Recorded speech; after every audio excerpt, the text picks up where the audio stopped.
Dersimizi başlayabiliriz. Kaç gün keptlerde ötken dersimizi bir qarab bitib,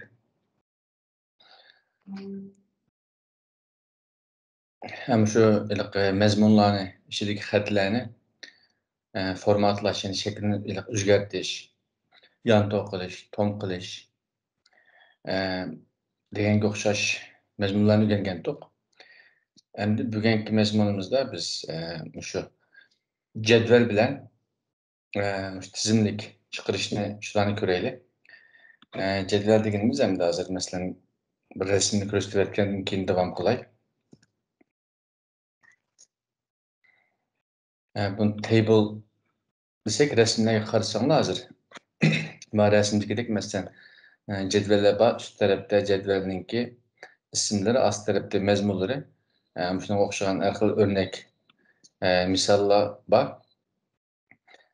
Buni ko'rib bo'lgandan keyin ikkinchisi buning davomida agar bir soat ulgursa bugun list deydigan bir tizimlik bor, shuni ko'ramiz. List deganimiz mana bu rasmdagidek. Azroq cho'ng aytay. Bu listni hozir masalan mana rasmda ko'rganinglar shunday chiqqan bilan oldimizdagi mapning ichida HTML tugatibmiz biz. Tugatayotgandan keyin CSS o'tib ketgan vaqtida qarasanglar hozir CSS ranglarni tanishib, shu tizimliklarni, jadvallarni shunga o'xshagan har xil ramkalarni chiroyli shakllantirib qila olamiz. Hozir HTML yozganligimiz uchun shunday oddiylam ko'rindi. Biz hamsa 3-chi kun bo'ldi bugun darsdan boshlab.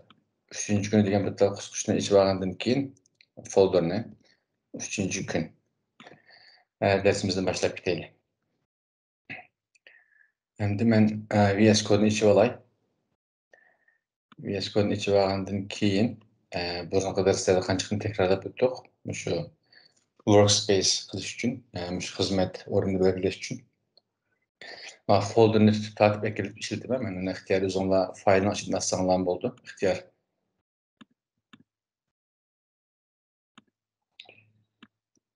3-chi kun degan hozir folderni ichiga kirib oldim. Kirib olgandan keyin men ekranni bir tarafga tartib qo'yib turib, buningga endi biz table'dan boshlaylik. Table HTML deb bir ismni qo'yib olay. HTML hujjatni qo'shib olgandan keyin biz sinfda ekranda chiqamda chiqmamda buni. HTMLni Chrome'da ichib olgandan keyin men qo'sh chekib ochdim. Uni kaç gün derslerde so'zlab o'tdik. Qalsanglar shu live server degan qusturini qo'shish orqali qilsanglar bo'ldi-dik. Men hozir mana shaklda 5 orqali ochdim ixtiyor. Qaysi shaklda munosib ko'rsanglar shunday islasanglar bo'ldi. Uning bir muntazam muqim bir narsasi yo'q. Masalan buni test deb bir sinab boqaylik, kelindi kelmamdi. Qarasanglar hozir keldi-ku mana shaklda. Sal cho'ng'aytirib o'tgandan keyin boshlaylik. Endi bu tizim jadval dedik. Jadvalni bir table deb ataydi inglizcha HTML'da table. Table deb mana shaklda bosgandan keyin tabni bossak faqat table degan beshidagi taglar ko'rindi. Biz tablening ichiga endi agar buni saqlagan taqdirda boshqa hech narsa ko'rolmaydi ichida. Buningki bunilari bor. Table data masalan deganga o'xshash. Ta'dani yozib buning ichiga. Masalan men bir tane yozdik. Azroq cho'ng'aytirib yana rahatroq ko'ringlar. Biz buning ichiga masalan bunday deylik. Jadval 1.9 buni saqlab olgandan keyin agar saqlagan bo'lsam ko'ra olsam, ko'rolmaysiz.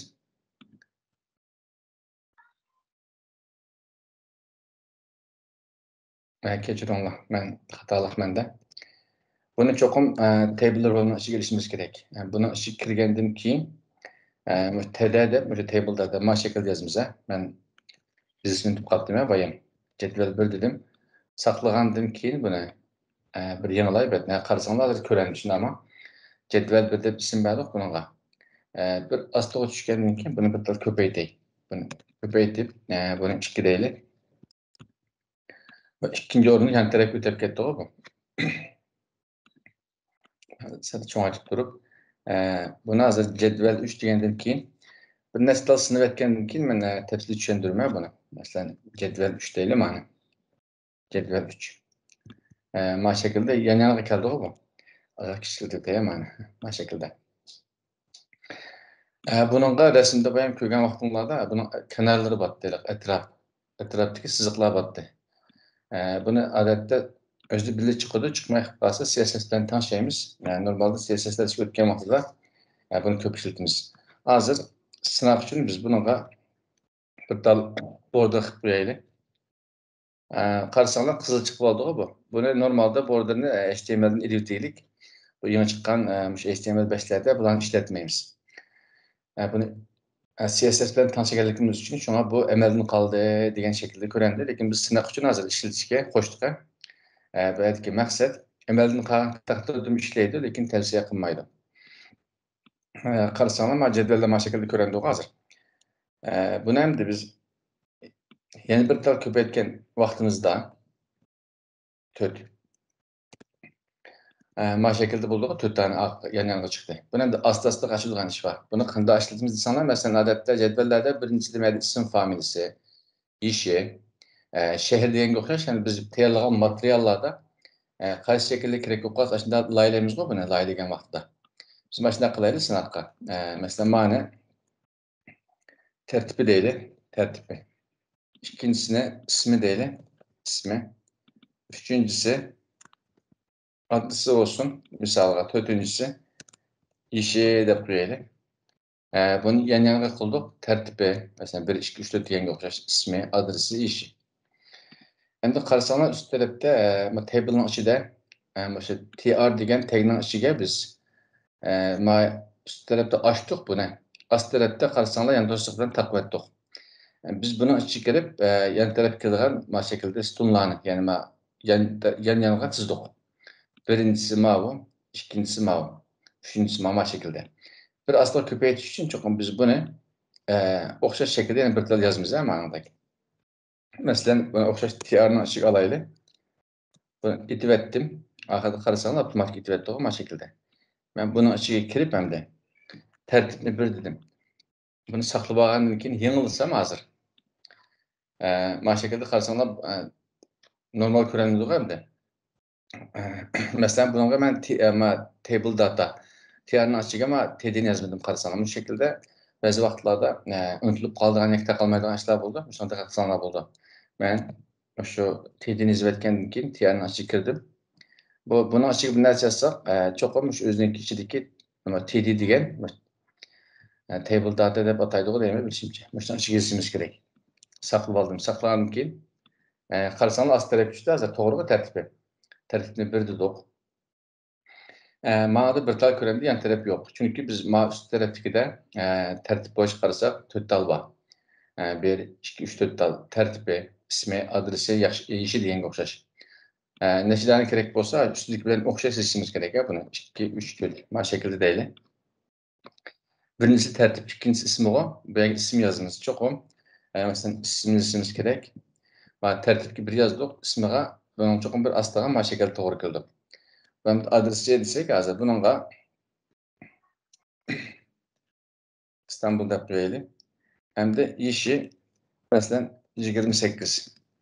Ma şekilde saklab algandan keyin yanılsak hazır qarasanglar men jadval tertibi birinci. Yani numar desek bo'lsa qisqaroq qilaylik mana. No deb qo'yib turay. Birinci numar ismi falani, adresi ma'urunda, ishi muncha yosh. Shunga o'xshash keyin tarafga nechtal kerak bo'lib qolsa, shaklda qo'shib ko'paytirib maqsad bo'ldi. Buni ishi dedik hamda. Buning keyiniga yana bir tal qo'shaylik. Cho'qim qo'shish uchun eng ust tarafdagi ustiga kelgan birisiga yozamiz.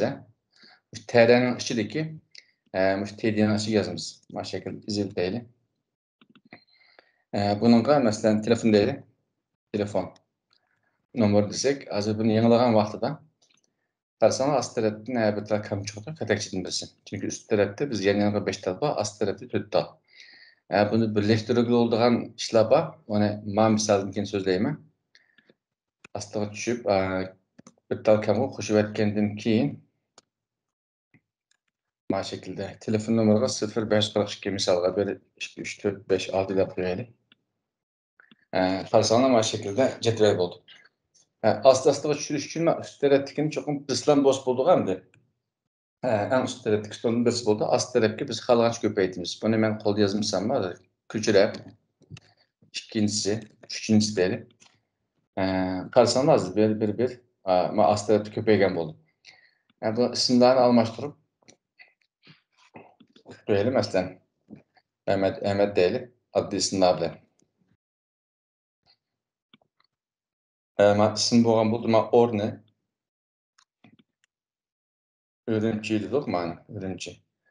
Mani New York deb qo'yaylik misolga. Cetvellerning eng oddiy ishlatish shakli shu. Tartib nomeridan xohlagancha yozsanglar bo'ldi. Tartib nomeri avtomatik bo'ldi. Programlash o'rgangan vaqtlarda bu narsalarni hammasi avtomatik o'zgardi. Biz hozir sinaqqa qo'limiz yozganligimiz uchun bu shaklda ko'paytib maqdik. Masalan, 1 mav 2 mav 3 dedik. Qarasak, mana avtomatik bo'lmaydi. Qo'limizda o'zimiz bir etlaymiz. Odatda biz chiqaradigan ishlarda yoki to'rbatlarda shunga o'xshaydigan jadval kerak bo'lib qolsa, avtomatlashmagan bo'lsa-mu, qo'limizda yozib laylab qilib olsak bo'ldi. Mana birinchi misol bo'ldi. Men endi ikkinchi misolga o'tib ketayim. Table'niki bir necha xil usullarni to'liq tushuntiraman. Mana endi table 1 degandan keyin buni HTML deylik. Table 1. Bugungi dars tugagan vaqtida o'tgan haftalik dars va modarsning hammani biz bir bo'shliqqa chiqarib adresini ta'minlab beraylik, misolga saqlanib qolsin. HTML1 dedik-ku. To'rbatdan to'rbatdan HTML1 degan hujjatni ichib olgandan keyin biz misolga boshlab ketaylik.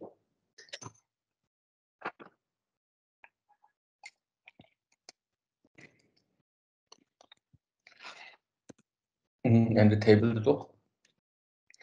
Endi boyamqiga o'xshamaydigan bir narsa boshlaymiz mayda. Biz aniqda ustida boshlaganda TR bilan boshladik-ku endi. Onun için mesela TD degan men shu uyg'urchalarni har so'zlaganda so'zlar berman. Onun öyle telaffuzda xato deyishim mumkin. Uni diqqat qilsanglar bo'ldi. O'zinglar qaysi ma'qul bo'lsa, shakl o'rgansanglar bo'ldi. Men odatimizda so'zlab ko'nib qolganligimiz uchun TR, TD yoki H1 deganga o'xshash aralashishni so'zlar berman. Mesela bu şekilde bayan so'zlab o'tdik. Mesela biz bunu da bazı cetvellerde resmini qarasanglar hozir HTML table deylik. Bitta ochgandan keyin rasmni. Ma rasmga qarasak hozir. Üst tarafdagi ismlar qalin, to'mroq, ast tarafdagi inchik chiqyapti. Ba'zi vaqtlarda biz jadvalning ustidagi bir qurni, masalan, ismi, ishi, o'rnatganlarni to'mroq qilamiz, qalin shaklda. Xatni tom chiqaramiz. Ast tarafdagilar inchik chiqsa bo'ldi. Endi ashna qilamiz misolga. Biz buning uchun yana bir tal sinab qilayotgandan keyin mana no deydi. Mana ikkinchisiga o'tib ketib ismi deydi. İsmi. Saqladik. Saqlagan vaqtida mana shaklda ko'rindi. Biz bunga bir tal border berib qo'yaylik vaqtincha. Buni keyingi CSS darslarda so'zlaymiz. Mana shaklda bo'ldi. Endi astiga yana bir tal ko'chirayotgandan keyin mana birinchi nomer, mana ismi Mehmet deb qo'yaylik. Qarasanglar bu o'xshash, endi bayonga o'xshash. Biz ustiga kelgan vaqtida cho'qim buniki 2-3 xil ishlatishi bor. Birinchisi eng oddiy shakl bilan aytgan vaqtida biz table'ninki xosliklarni ishlatmay turib ishlataman desak, masalan, biz qaysi kuni bold deb chiqarishni o'rgandik-ku. Bu shaklda qilsak bo'ldi. Bu eng oddiy usullarning birisi. Qarasanglar hozir mana tomlashtirib, mana no degan xat. Ismga deb ketaylik, o'xshashni qilib boqamiz hozir. Boldni B degan tagning ichiga ilaversak, mana ismni. Mana shaklda tom chiqqan bo'ldi endi. Ikkinchisini bir ko'paytirib mana. Mana 2 deylik. Cho'ngroq bo'lsin. Samat dedik. Qarasak, üst tarafdagi bir qurib cho'ng chiqdi, tom shaklda. Bunda ishlatganlar bor, lekin bu shaklda tavsiya qilmaydi. Agar bu shaklda ishlatmay desanglar bo'ldi, bir cheklimasi yo'q lekin. Bunun asli to'g'ri bo'lgani mana shu shaklda bo'ldi. Buni hozir masalan noni ezib qo'yib, buni aslarga kelib qo'yaylik mana. Va bo'lni deb aytgandan keyin ismi dedik. Ana qildigan ishimiz faqat mana tara qilaverdi. Va T'den de biz faqat ma D harfini H o'zgartimiz, TH, yani TH qilib ham bo'ldi, mana shaklda. Chunki ma boshlaganni boshladik, oxirida slash bilan o'zgartdik. Cho'qim o'xshash boshlaydi, o'xshash tugaydi. Betni yig'ilgan vaqtimizda qarasanglar mana avtomatik tom chiqqan bo'ldi. Asli to'g'risi mana bu. Bayramqadek birmuncha narsani qilib qo'ygan vaqtda faqat jiddiy lozim bo'lib qolsa yoki ba'zi vaqtlarda mush bo'ldish orqali ishlasak ham bo'ldi. Lekin tartib qilaman desak, shu TH orqali mana TR dedik hamda, mana TH orqali yoki TH orqali deylik. Mush xatni ustidagi bir qurni faqat jadvalning bir qurni qilin chiqarishga bo'ldi, tom chiqarishga. Bunun astiga yana bir eklab aytgandan keyin buni hozir ishi deb qo'ydi, o'xshash chiqsin. Ishi 25, meniki 18 deb qo'yaylik. Qarasanglar mana shaklda. Biz hozir mana table'ga bir xoslikni qo'shaylik, buni kenglik beraylik hozir. İngilizce kenglikni bil deymiz bu mana shaklda. Kengligi biz bilsam qilib etsam, bir xoslik qo'shdiq table'ning ichiga. Ma TD'ga yoki TH'ga yoki TR'ga emas, faqat mush table'ning o'zining ichiga borderning ekaniga bir xoslik qo'shdim. Buni CSS bilan qilamiz, lekin mana bu shaklda ishlatsak bo'ldi. 100% qilib etgandan keyin saqlasam shu betdagi turk ko'gishning kengligi ekranning cho'nlig'i qanday bo'lsa, mana shu shaklda qarasanglar mana cho'ngaytgan vaqtimda avtomatik bu shaklda cho'ngayib mangdi. Ba'zi vaqtlarda shunday lozim bo'lib qoldi. Agar ekranninki 50% ishlataman desanglar, %50 qilib etsanglar bo'ldi, mana shu shaklda 50%. Ekranning yerini bekor qoldi. Ammo tarafga boshqa narsani qistirsanlar bo'ldi. O o'zingizlarning ixtiyori. Mana shaklda. Biz hozir 100% qilib qo'yib turaylik. Mana shaklda tursin bu. Mana 100% qilib oldik. Endi manda turgandan keyin yana bir qurni ostiga qo'shaylik.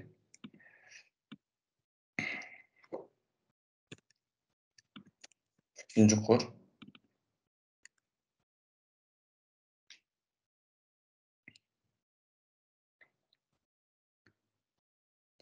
Bundadik hozir. Mana saqlab etgandan keyin 3-chi misolga o'tib ketaman. Buningki üst tarafdagi birinchisida normal ishlashini ko'rsatdik. Ikkinchi misolda table 1 HTMLda üst tarafdagi mavzusini tom chiqarish ismini, shu qurninki ismini tom chiqarishni o'rgandik. Endi 3-chi bir misolga o'tib ketay. Buni saqlab o'tib, asta-asta qilsam aralashib bo'lib ketmisin. Biz ayrim-ayrim yo'llar bilan hujjatni. Table 3 man 2 deylik, 2 HTML qilib olgandan keyin men o'rnimda buni ichib olaylik. O'xshash hujjatni ochgan bo'laylik. Table 2 HTML. Buni ochdik. O'xshash shaklda ma'lani bir ichib olgandan keyin men tezroq yozdim. No dedik, mana shaklda. Ikkinchisiga endi ismi deylik. Uchinchisiga bahosida bitta mahsulotnikini sinab qilaylik. Bahosi mana shaklda bo'lsin.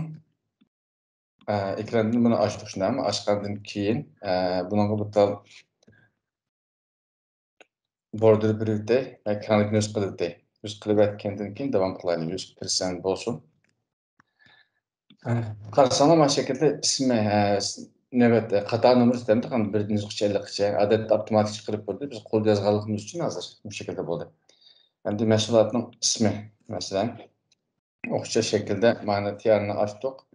Endi biz normalga o'tib ketamiz, TD, TD degan ishiga. Mana bu qarasanglar ust tarafga qilim bo'lgan TH, mana bu TD aslidagi. Birinchi nomer masalan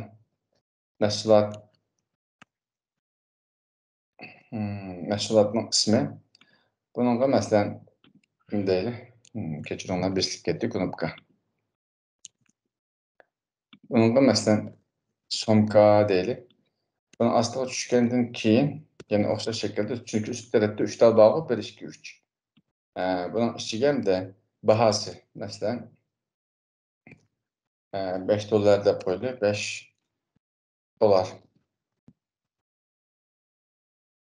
Bu şekilde. Növbet numara, ismi, bahası şundamı. Şunga oxşagan bir 3-4 qatar qilib etkendim keyin, ikkinchi numar. Mana biz qalam deyli. $1. Azroq bastığı tushib, 3-4 tal misol qilaylik. Ikkinchisi, mana hozir nima bo'lsin? Sumka dedik, qalam dedik. Bununla çapallan deb qo'yaylik. Kechiringlar, ismi kelmaydigan aydanman. Masalan, 20. Mana şekilde. Bunun bahasını yazdık. Endi bunun en ast tarafga bir jamlaydigan bir ish chiqadi. Jamlagan vaqtida o'xshash mana şekilde bir tal ko'paytib, bunday qilaylik hozir. Shunaqa qilib o'tgandan keyin TR'ni yazdik. Bir tal TD'ni yozib o'tgandan keyin masalan mana jami deb yozaylik. Jami. Mana şekilde yazsak qarasanglar hozir mana yan tarafga ikki tal jadvalning katakchi buzilib ketdi-ku. Biz bununki bir yeniga astiga ilib o'tgandan keyin buna jami bahasini hozir $5, 6. 5'e birini qo'shdik 6, 6'ga 20, $26. Masalan, $26 degandan keyin mana şekilde qilsak, biz kamga hamda cho'qim shuni qilman deydigan bir prinsip yo'q. Buni hozir tanishamiz. Agar xohlasanglar birini mana şekilde bosh qo'yib qo'ysanglarmi bo'ldi. Yan tarafga keldim. Agar mana şekilde qilmay birlashtiradigan ish chiqadi ba'zi vaqtlarda. Ast tarafdagi qo'lni hammani birlashtiradigan va yoki birisini birlashtirib qog'ozini qo'yib qo'yadigan ishlar chiqadi. Agar hammani birlashtirman desak, sinaylik masalan, mana şekilde ikkini o'chirib bitib, biz jami yozmay bahasini yozamiz. Mana $26 yozib o'tgandan keyin bizdan qoldi hamda buni birlashtirib etsak bo'ldi. Buni biz üst tarafdan birlashtirmay, shu hozir qarasanglar, bu yer 2-3 tal bor üst tarafda. Biz ast tarafda birini qo'ydik. Hamda qolgan ikkisini shunga jamlaymiz. Shunga shu TD'ning ichiga bir xaslik yozamiz. Correspond deb bir narsa bor o'ziniki. Masalan, birini yozsam, o'zgarish bo'lmaydi-ku. Hozir o'zining beri. Chunki ikkini yozgan vaqtimda qarasanglar, mana ikkisi birlashgan bo'ldi ast tarafdagi. En oxiridagi uchinchisi bekor qoldi. Agar men mana 3 ni yozib aytgandan keyin mana şekilde saqlasam, en astdagi qo'lni hammani birlashtirib o'tib, faqat bir tanlam qatarab qolgan bo'ldik. Jamisini bu şekilde jamlasak bo'ldi. Agar shundan oxiriga o'zining navbatiga chiqarman desak, mana biz vaqt 2 qilib qarasanglar 2 bo'ldi hozir. Mana şekilde. 2 bo'lgandan keyin biz buningga bir tal TD'ni qo'l bilan yozamiz. Mana şekilde. TD'ni yozgandan keyin jami deyli. Qarasanglar hozir mana azroq o'xshamaydigan chiqadi.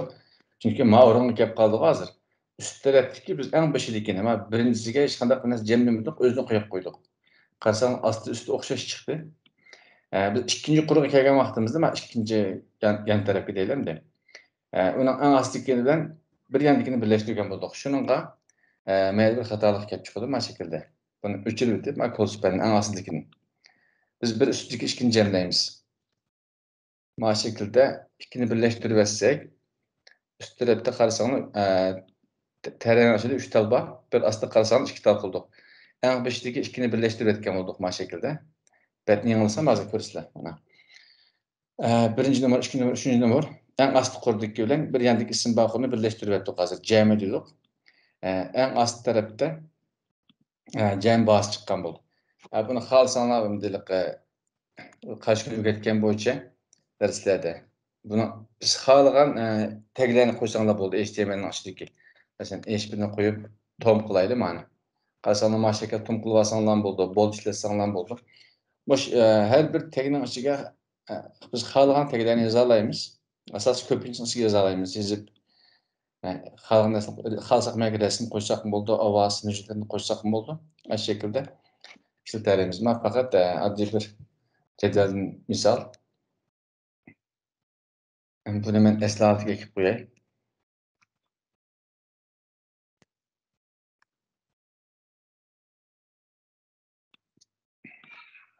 Bu şekilde. Şuna oxşayan nurg'un jadval misal örnekler var. Onu biz topshiriq şekilde yakbasak bo'ldi. Masalan, HTML table desak hozir. Misal bir nechta örnek qaraylik. Biz mana o'xshaydigan bir sinov qildik ham misal qilib.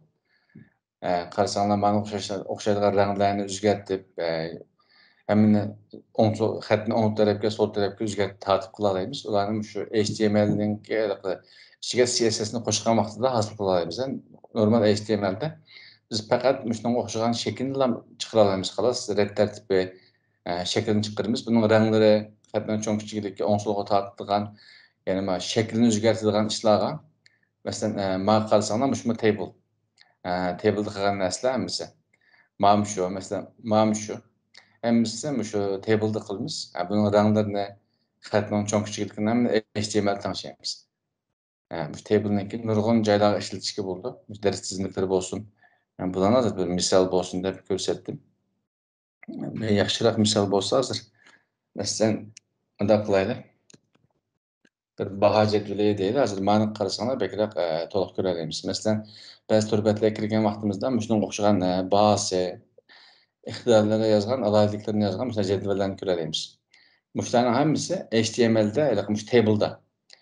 Tableda qurib chiqsak ham bo'ldi.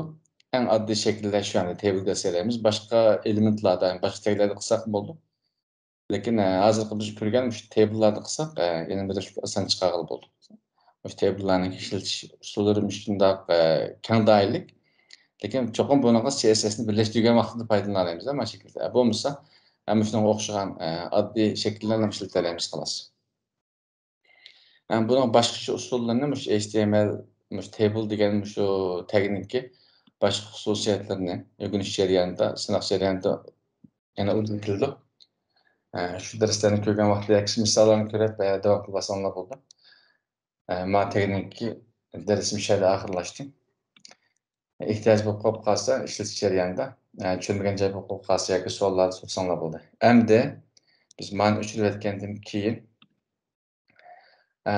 buni davom qilaylik. Masalan, jadval emas, tizimlik deydigan yana bir tag bor. Uning ixtiyorlari ham turbatlarda eng ko'p ishlatiladigan taglarning biri shu elementlarningki.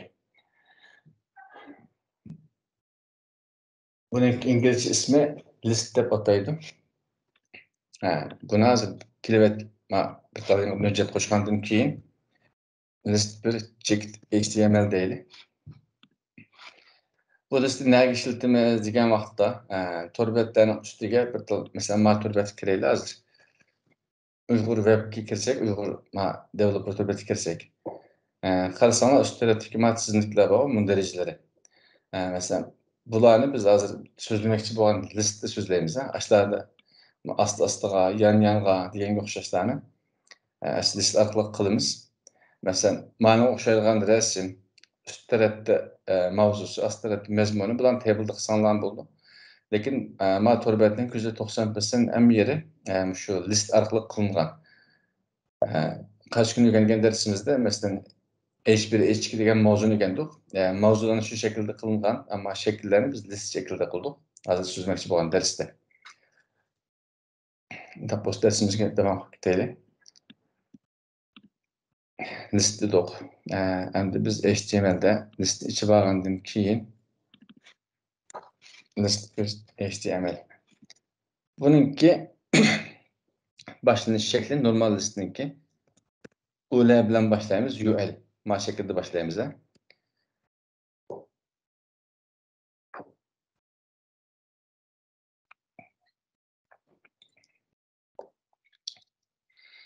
Kechiringlar. Buningki to'liq atalg'usi ismi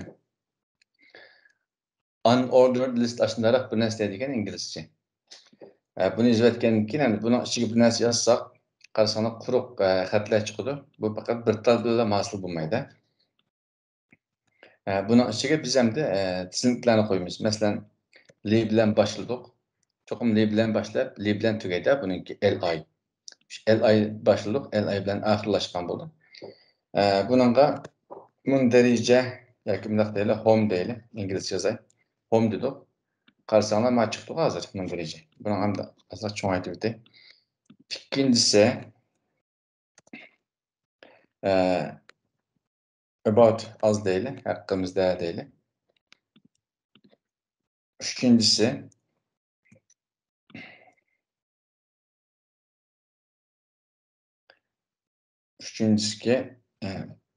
contact deylik. Mesela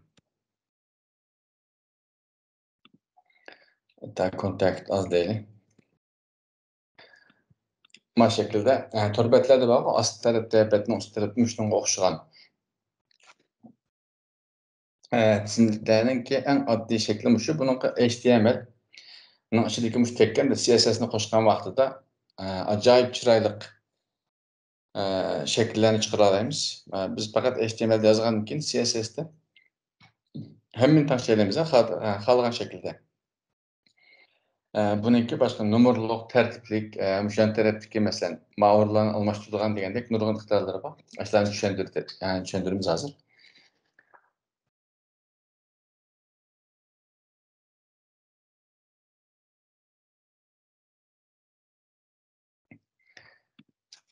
Buningki hamda ikkinchisi masalan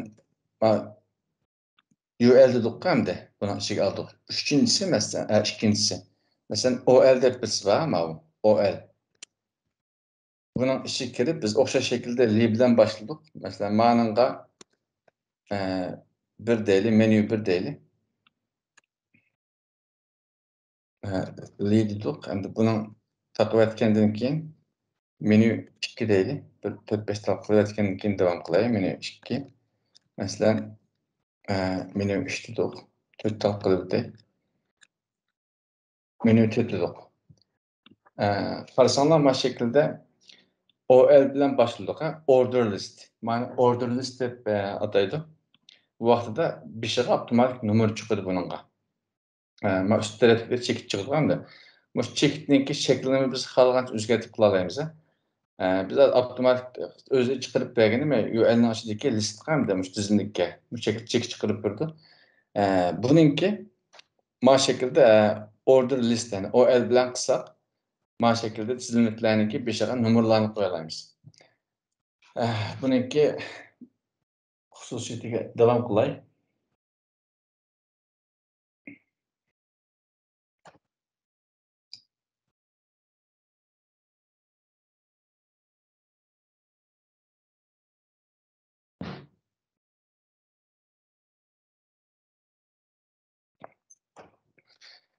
Üst tarafdagi kelsak hozir, ma'ni ko'paytirib bitta ostiga saqlab olgandan keyin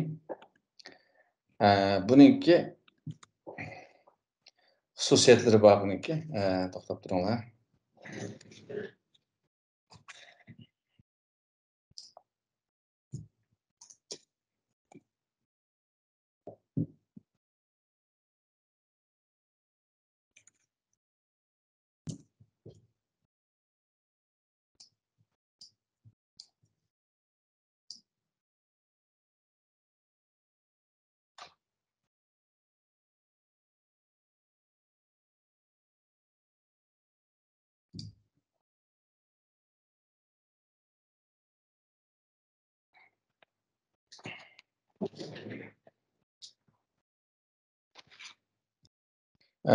Kechiringlar. Bugun sal aldirish bo'lganligim uchun ishlar bo'lib qoldi. Buning üst tarafga masalan bir tizimlikni qo'ydik. Ikkinchisi raqamlikni qo'ydik hamda buningki raqamlarni almashtirish, latin harfcha yoki boshqa harflarni almashtirish iqtidorlari bor. Biz navbat bilan kelaylik. Masalan, mana biz chekitdik boya. Buningga tape deb bir xoslik bo'lish kerak ekan. Odatda men ko'pincha CSS ishlatganligim uchun HTML ning ichiga men necha yil bo'lib ketdi buni yozmag'ida.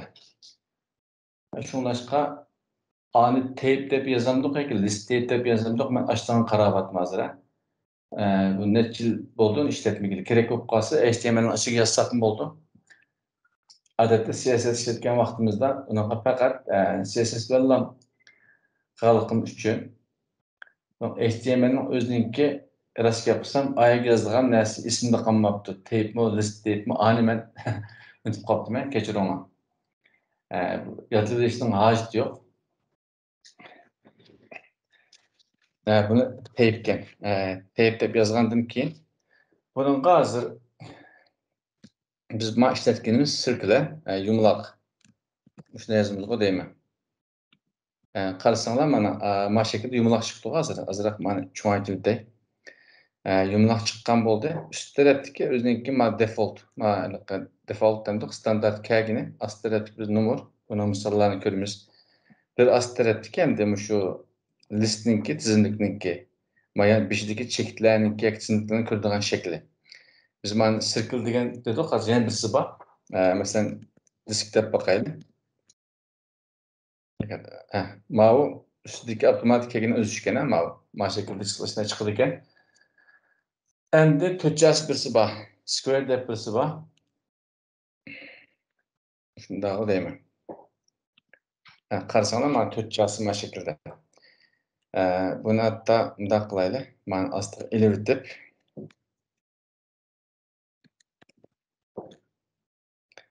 Birincisi özüňki kägini ele hiç kandak bir näse yazmay turup bu şekilde keldi. İkincisi square. Ma şekilde tötçäsi kälgen boldy. Üçüncüsige endi maniki bayanqy yazgan circle yumlaq.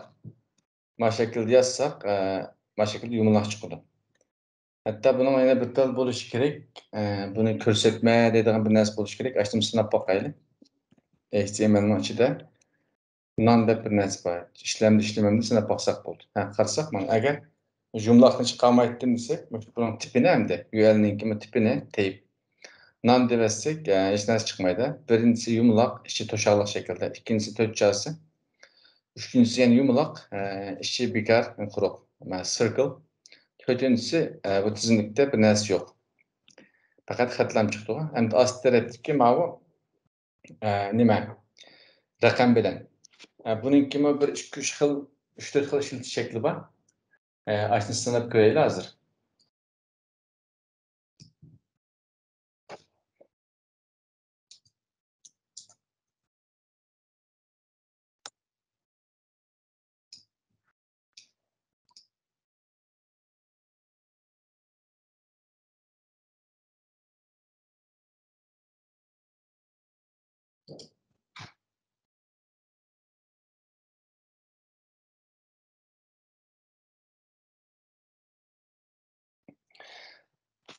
Endi geçirenlara başka bir sel aldyraşdym ciddiçilik. Şoňlaşqa başta bolup kaldy. Togry düşünýärler. Mana asla ötep giteli. İkincisiga mana numurlukka.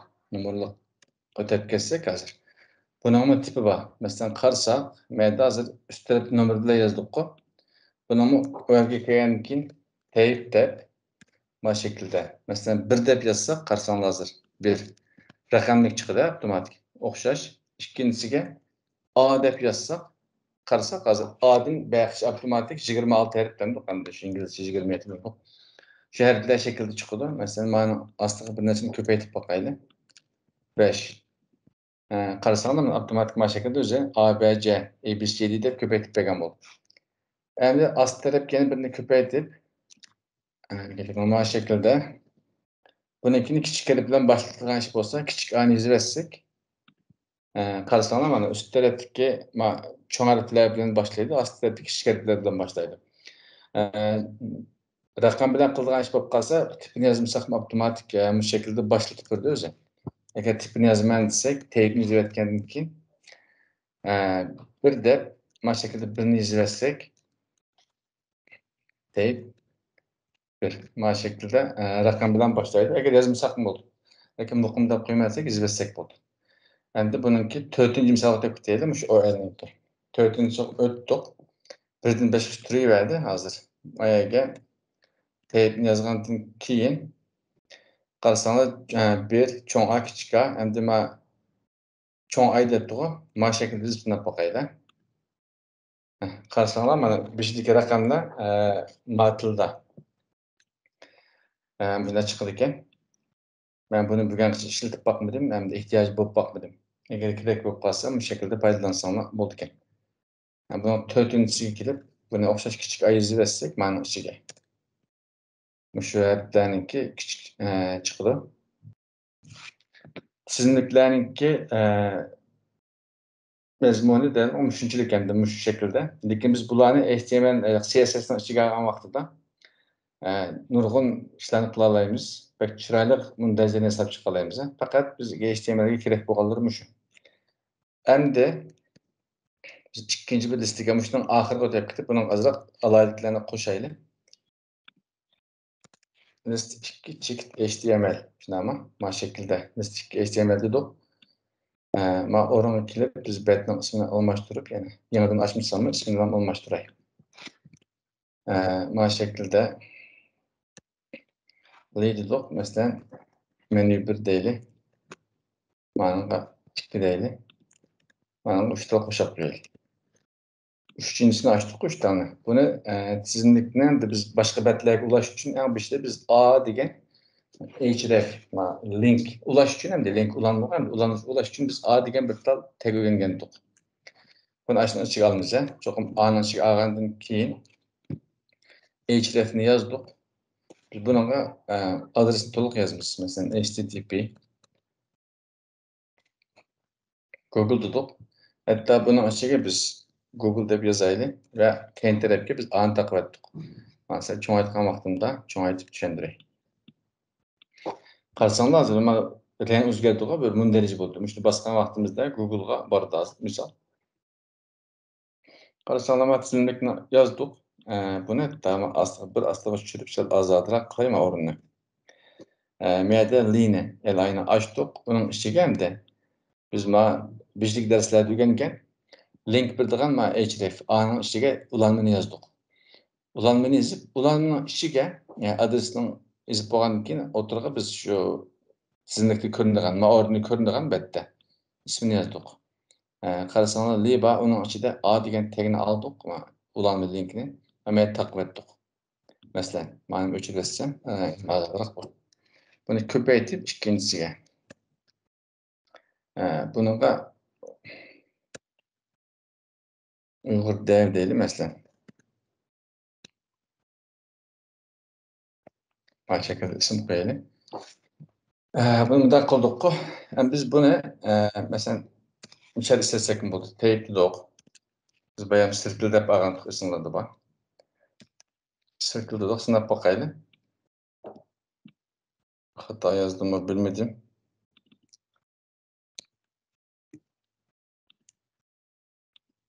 Mana shaklda. Shunday o'zgartirishlar taraymiz. Endi biz buni ichiga xohlasak rasmlarni qo'yamiz. Rasm qo'yishga bo'ldi, cho'ng kichik qilishga bo'ldi xatlarni. Mana ichida. Buni ichiga boshqa nurg'un narsalarni qo'ya olamiz. Masalan, biz mana bir tane tom qilib deylik. Qarshi kun o'rgangan to'q, mana bu bold deb bir tal tag o'rgangan to'q. Buni ichiga ilaverasak, qarasanglar hozir mana bu tomroq chiqqan bo'ldi. Shu elementlarni ichiga, shu taglarni ichiga biz xalqlarni qo'shib, shakllarni o'zgartirib qo'yamiz. Mana ichiga mana qo'shsangiz yoki yozsangiz bo'lmaydi degan bir nimasi yo'q. Ba'zi birlarda bo'lmaydi, lekin ko'pinchadan ichida bo'ldi.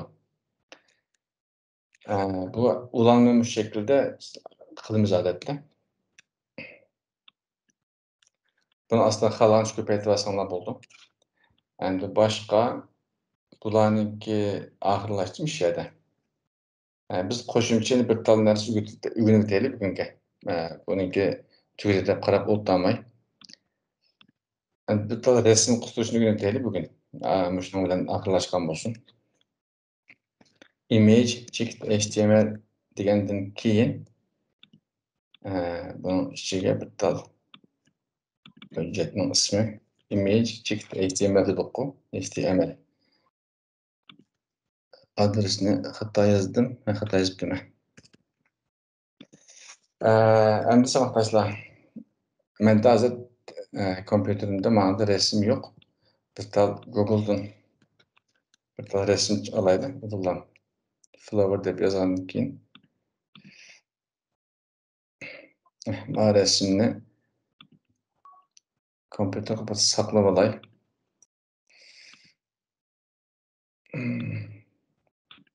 Qani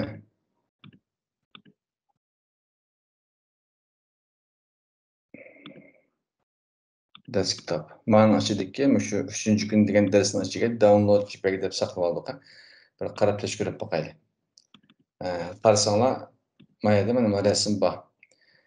Resimning to'liq adresini bildigan ish bo'lib qolib qolsa, biz kompyuter tushirib olmasak bo'ldi. Agar shu kompyuterning ichidagi rasmlarni yoki shu o'xshash o'rinda bo'lgan rasmlarni bilish uchun to'liq adresini yozishning hojati yo'q. Agar boshqa bir o'rinda bo'lib qolsa, kompyuterning to'liq adresini bilishimizga to'g'ri keladi. Masalan, o'xshash o'rinda bo'lganlik uchun hozir mana shu ishlatishga bo'ldi. Masalan, mana birinchi rasm. Mana to'rtdan bitta rasm olaylik Uyg'urdan. Save image as dedik. Masalan, mana ikkinchi PNG deyli rasm JPEG bo'lsin bo'ldi, PNG bo'lsin bo'ldi, ixtiyor. Bunda bir cheklimi yo'q. Lekin kichikroq chiqsin, tezroq ishlasin desak, JPEG ishlatsak bo'ldi, tavsiyalarimiz shu. 3 ta rasmni saqlab olgandan keyin biz davom qilaylik. Rasmni ochdik, saqlab oldik. Qarasanglar mana mayan tarafda shu qisqichning ichida rasmning ismlari ko'rinyapti hozir. Hatto maniki ismini o'zgartirib olay, rename'ni besib birinchi rasm. Rasmning tipi JPEG kan qamda JPG. İkincisi PNG, üçüncüsü o'xshash. Bir tal, ikki tal, 3 ta rasm bor. Endi rasmninki rasmning ingliz image deymiz. HTML'da tagni ochgandan keyin img deymiz, mana shu shaklda. Img deb taqib etdik. Buniki tugash nuqtasi yo'q. Odatda biz boshqalarni yozgan vaqtida biz mana shu shaklda keyin tarafga kelib, mana shu shaklda yozatdik, qanday tugash nuqtasini bilan yozatdik. Lekin rasmdan daq bir ish yo'q, biz bir tallarni tekshiramiz. Endi bu rasmni quruq mana shu shaklda qo'yib qo'ysak, saqlasak, bir narsa ko'rinmaydi. Biz buning adresini yozamiz. Bir bo'shliq qo'yib atgandan keyin endi source deb inglizcha source'niki qisqartirilgan shaklda src mana shu shaklda yozdik. Tang mana cheklik pesh tirnoqlarni qo'yib atgandan keyin qarasanglar avtomatik program chiqarib berdi. Masalan, birinchi rasmni oldik, saqlab atgandan keyin yangilasam batni birinchi rasm ko'ringan bo'ldi. Biz buning bir ostiga tushib, hatto mana bir paragrafning ichiga kelib o'tay. Ikkinchi bir paragrafning ichiga bir mashq uchun ilyapman buni. Qolsanglar bo'ldi, amsanglar bo'ldi, ixtiyor. Mana shu shaklda imajni oldik. Agar sizlar yozman desanglar, bo'shliqqa kelib, imgni yozib atgandan keyin o'sha kunuk taqsidagi tam degan kunukka birini bossanglar, to'liq to'shqizib berdi. Shu rasmniki xosliqlarini birga to'shqizib berdi, ikki tal bor. Masalan, asosini biz birinchi ishlatdik qanday source asosiy rasm o'rninniki belgilaydigan o'rin. Masalan, A'da ulanma qilgan vaqtimizda masalan A dedik, href dedik, href deganimiz shu ulanmani yozadigan o'zining xosliqqa aniki. Rasmdan o'xshash shaklda shu source deb shu srcning ichiga rasmning biz yo'lini adresini to'liq yozmasak bo'lmaydi. Ikkinchisiga endi rasmning ikkinchi chekit PNG dedik, bizning rasmning ismi. Mana bosh qo'yib dedim, hozir so'zlayman. Qarasanglar, ikkinchi rasmni mayli ko'rgan bo'ldik. Endi bu altni ustidagiga yozmadim. Aslidagi avtomatik chiqarib berdi. Bu nima desak, bu bonusum ishlayverdi. Buning xususiyati alohidaligi shu. Alt degandan keyin, masalan, nima ekan? Rasmning ismi deydi yoki rasmda nimani ifodalaydi? Masalan, rasmning nomi deb qo'yib turay misolga. Bu qarasanglar ko'rinaverdi, lekin xat ko'rinmaydi shundami? Rasmning ismi bir xato rasm beraylik. Rasmning ismini hozir 22-chi rasm bizda yo'q shundami? Qarasanglar rasm ichilmadi, lekin rasmning yan tarafga bir tal rasmning biz shu alt yozib qo'ygan xat chiqdi. Albatta qarasanglar ko'ralasizlar. To'rbatlarda ba'zi vaqtlarda rasm ichilmay buzuq chiqqan vaqtda shunga o'xshagan xatlar chiqadi. Shu rasmni agar ochilmay qolib qolsa yoki rasm o'chib ketgan bo'lsa, bir masala ko'rilsa, biz shu alt degan shu xasning ichiga yozib qo'ygan xat shu o'rinda ko'rindi. Shu rasm nimaga tava, qaysi rasm nimaga oid bo'lganligini yozib qo'ysak, shunga o'xshagan masala chiqqan vaqtida shu yerdan ko'ramiz. Bu rasmning ikki tal xususiyati bor. Xasligi. Birisi src rasmning adresini yozish, birisi alt. Buni rasmni ikkida o'rniga ikki qo'ygandan keyin mana shu shaklda. Uchinchisi hamda o'xshash paragrafning ichiga ilib img deydi. Ma'noda men altni ishlatmayman. Bunaqa biz 3-chi PNGni yozdik. Yozgandan keyin qarasanglar mana shu shaklda ko'rindi hamda. Ba'zi vaqtlarda cho'ng rasmlarni ishlatamiz, shu ekran patmaydigan ishlar chiqadi. Undan masalaning oldini olish uchun biz shu rasmga bir kanlik yoki egizlik berib bersak bo'ladi. Masalan, bir bo'shliq qo'yib, rasm tugadi o'rinda. Qo'shchik peshning kaniga kelib, bir kenglik versek oldu. Biz kenglikni bayan table'da öğrengendik. Biz degenimiz kenglik, mesela 100 desem, qarasаңlar mağara resim kichik chiqib turadi, aslida hozir mana to'rt ko'rgich qarasаңlar. Bunaqa mingni yozgan vaqtimda resim yana keng cho'ng chiqdi, hozir ekranga patindi. Biz buni endi masalan 100% qilib versak, mana şekilde. Yanılgan vaqtimda qarasаңlar, aslida mana ekran bilan liq chiqdi u. Bətni cho'ngaytgan sari o'sha to'rt ko'rgichga ekrandan cho'nglik qarab turib, persen bo'yicha ma'noda 100%. Mesela mana 30% desem, bətni cho'ngaytgan vaqtimda resim ochganda 30% ochdi. Bətni cho'ngaytganimda shu ekrandan cho'ng kichiklikka qarab turib, persen bo'yicha 30% o'rin egallaydi. Yan tarafdagi mana 70% bekor qoldi. Ba'zi vaqtlarda biz persen ishlatishga majbur qolamiz. Ve hatta ko'pincha vaqtlarda persen ishlatamiz. Uni CSS o'rganganda so'zlaymiz. Biz hozir kengligini masalan 250 deylik. Mana şekilde chiqsin. Bunga agar kenglik bilmay egizlik bermayman desak, egizlikni bergili bo'ldi. Masalan, 3-chi bir resimni echib, bunga img degandan keyin ikkinchi png resimni beraylik. Men altini ilib o'tib turay. Hozircha ehtiyoj yo'q. Qarasanglar hozir men keldiramdi. Biz buna egizlik bersak bo'ldi. Qalsak resimning egizligini bersak bo'ldi. O'xshash shaklda egizlik bersak, resimninki mana ba'zi to'rbatlarda ko'rsatlar resimda bir xil yenjivatgandek, izivatgandek chiqadi. Biz shu egizliklarni bersak, resimninki kengligini buzib o'tmay, avtomatik egizligini o'lchab turadi.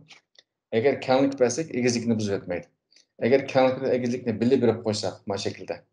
Mana 300 deb qo'yib turib hozir sal cho'ngaytirib endi kenglikni kelib kenglikni muqimdab qo'ysam, qarasanglar mana resim bir xil izivatgandek buzuq chiqadi. Agar kenglik normalda resimninki biz kengligini bilamiz, egizligini bilmaymiz odatda. Ehtiyoj bo'lib qolsa ikkisi tanishtirsak bo'ldi. Agar muqim bo'lsa. Muqim bo'lmagan vaqtlarda biz faqat kengligini bersak, egizligini o'zi avtomatik o'lchab turadi. Shunga o'xshagan kenglikni qilib deb, egizligini, kengligini masalan 200 qilib bersak, resimni qarasanglar mijvatgandek, izivatgandek chiqadi. Shuning uchun ehtiyoj bo'lmagan vaqtda yoki resim uzun resim bo'lib qolsa egizlik ishlatamiz yoki kengroq resim bo'lib qolsa kenglik ishlatamiz.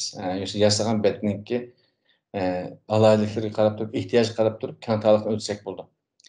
Buni biz odatda men har qanday to'r yasag'uvchilar deydi. Bu kenglikni mana shu shaklda biz ishiga yozib etmaymiz. Lozim bo'lib qolsa kenglikni yozamiz. Qolganini biz CSS bilan hal qilamiz. Lekin ehtiyoj bo'lib qolsa bu shaklda qilib etsak bo'ldi. Boyam degandek, egizlik bilan kenglikni birga yozib qo'ysak, resimninki shaklini buzib etgan bo'lamiz. Shunlashqa ya kenglik ishlatamiz ya egizlik. Misollardan ko'rsanglar mana bir xil mijvatgandek chiqadi. Mana shaklda. Endi biz buni saqlab etgandan keyin resimni buni endi so'rasanglar bo'ladi, tushunmagan joy bo'lsa. Biz buni o'chirib o'tib, bizning hujjatlarning oshidan table'larni ko'rdik-ku, 1-chi, 2-chi, 3-chi deb. Masalan, mana 1-chi table'ni ochaylik. Ashunga bir resim qistirishni ko'rsatib qo'yay. Table'ni ochgandan keyin mana shaklda bir to'r betimiz bo'ldi hamda. Biz bu table'ning beshiga o'xshash shaklda yana bir tal no'ning keyniga bir tal tda qistirib o'tgandan keyin resim deylik. Mana qarasanglar resim keldi, lekin eng oxirdagi o'rin yo'q. Astlik ismlar ham o'rin qolmishib ketdi hamda. Biz buni o'xshash uchun astiga tushib, shu nomerning keyindagi o'ringa cho'qim shu trni qo'shamiz. Table'ninki trni ostidagi bo'sh o'ringa tdni qo'shdik. Biz buning ichiga biz bayam ishlatgandek resimni ishlatamiz, img. Masalan, nima deb ismi 1 chekit Speydi ismi. Altini ham elitib, bu kerak emas. Qarasanglar mana shaklda resim kelgan bo'ldi. Buni bir hozir vaqtincha kenglik berib qo'yib turay. Kenglikka 100 bo'lsin. Mana shaklda birinchiga resim bergan bo'ldik. Ikkinchi o'ringa endi mani ko'paytirib bilaman, astiribga ko'chiray. Menga ikkinchi resim 2 png bizniki bor resim shu. Uchinchisiga ham o'xshash shaklda 3 chekit png resimimizning ismlari. Qarasanglar mana jadvalda resimlar, ya'ni nomeri O'sha table'ning ichiga, jadvalning ichiga xohlagan elementlarni qo'shsak bo'ldi. Men misolga rasmni qo'shib etdim. Ismi, rasmi degandek. Bugungi darsimizda table'ni, listni rasmdan o'rgandik. Yana birisini boshlab qolsak, buning oxiri bugun tugamaydi. Shuning uchun kelasi qitimqi darsimizda shu ramkalarni so'zlayman. Xat yozgan bo'shliq o'rinlarni ramkadan so'zlayotgandan keyin biz CSS'ga o'tib ketamiz. So'raydigan savolinglar bo'lsa, so'ranglar. Bugungi darsimizni shu yerda oxirlashtiraylik.